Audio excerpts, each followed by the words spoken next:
Hi YouTubers, my name is Kevin and you're watching The Royal We. In this message, I want to give you a quick understanding of why it's so important to compartmentalize your relationships during the healing process after narcissistic abuse. Now, what do I mean when I say compartmentalize your relationships?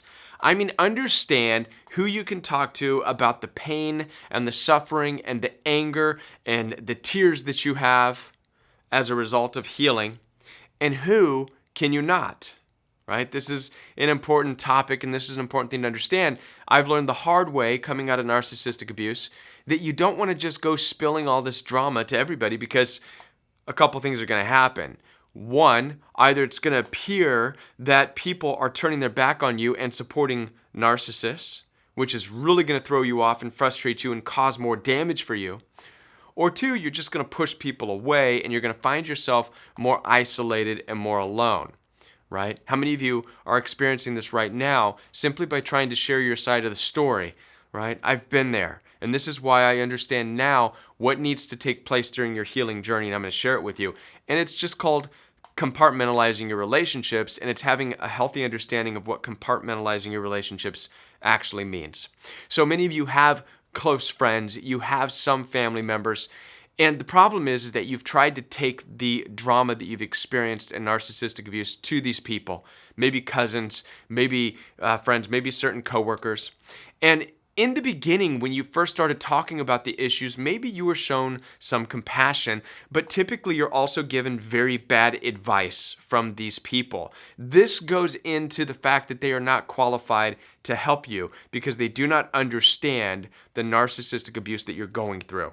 So some of the bad advice that you're going to get from family members, friends, people who you're close with, who know you and who care for you, some of the bad advice they're going to give you are things like, oh, well, did you try talking to them about this? Maybe just bring it to this person's attention that they're hurting you, right? How many of you have heard that one, right? Bad idea, right? Because as you and I both know, when you present that to a narcissistically abusive person, hey, you're hurting me. Well, guess what? You're just handing over more power to them, right? And looking, in a way, you're going to be gaslit. They're going to spin it around, tell you that's all your fault. You're going to be twice as broken walking away from that as you were when you went into it with this good idea from friends and family, right?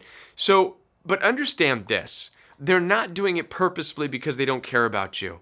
They're doing this and they're giving you bad advice because they care for you, but they don't know how to help you.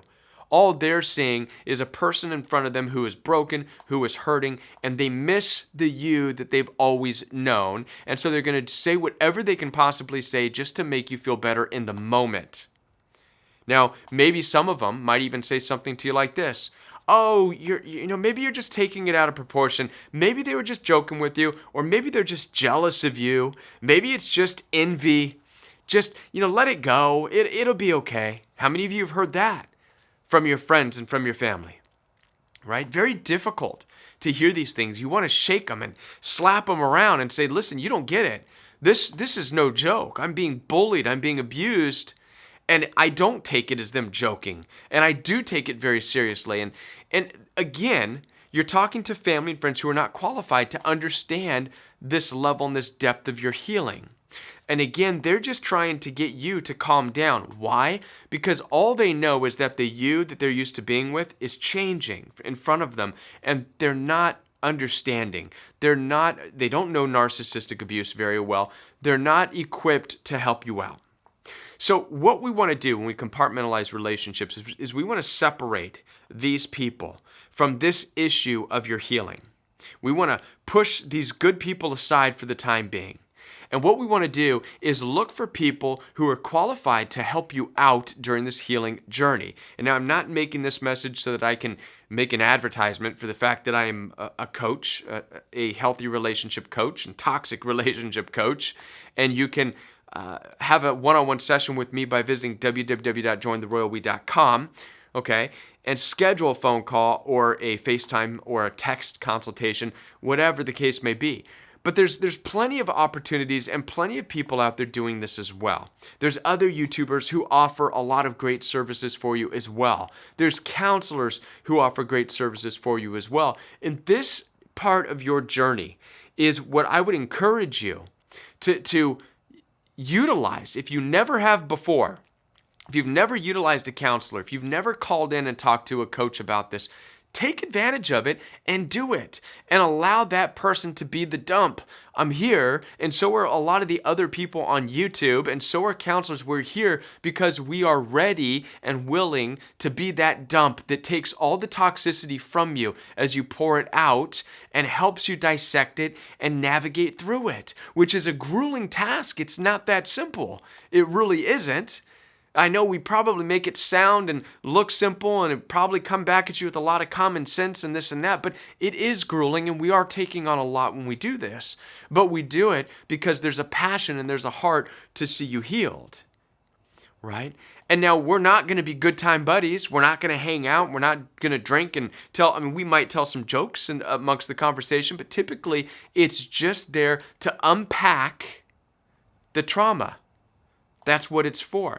And it's okay to have this in your life, to compartmentalize that, to have this relationship, to have this spiritual guidance, if you will, navigating you through this difficult time of your life.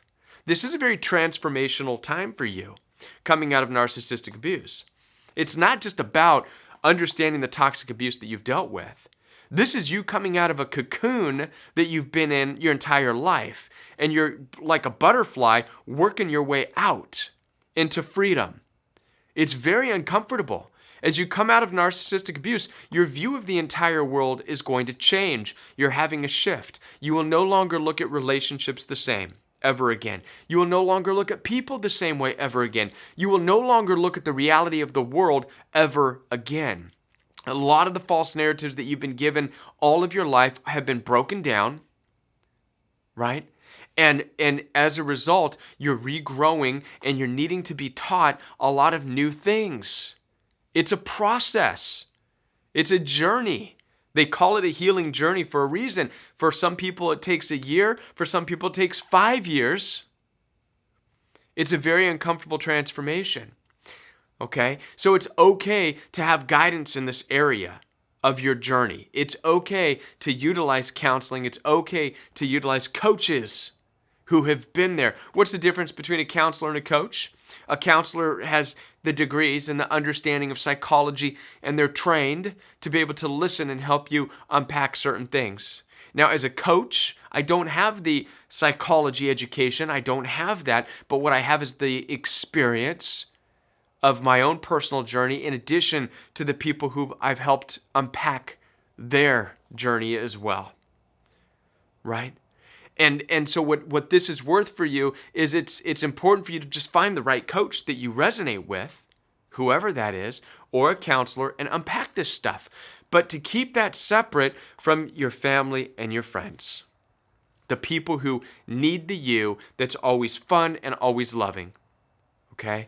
Because if not, you risk pushing them out, driving them out, and never getting the right kind of guidance and the right kind of help in your situation, the kind of help that's going to tell you to go no contact, help you to establish your boundaries, help you to understand what it means to really let go.